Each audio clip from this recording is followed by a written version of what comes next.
আলামিন তার আরশের ডান দিকে ওই ন্যায়পরায়ণ লোকদের জন্য আরশের ডান দিকে একটা নূরের মিম্বারে তাদেরকে বসার সুযোগ করে দিবে।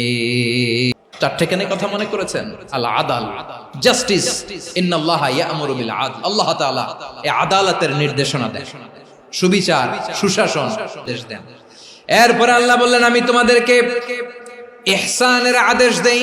ইন্নাল্লাহা ইয়া'মুরু বিল আদলি ওয়াল ইহসান। আমি তোমাদেরকে যেমনি আদলের নির্দেশনা দেই তেমনি ভাবে তোমাদেরকে ইহসানের নির্দেশনা দেই। ইহসান, আওয়াজ করে সবাই বলেন তো ইহসান।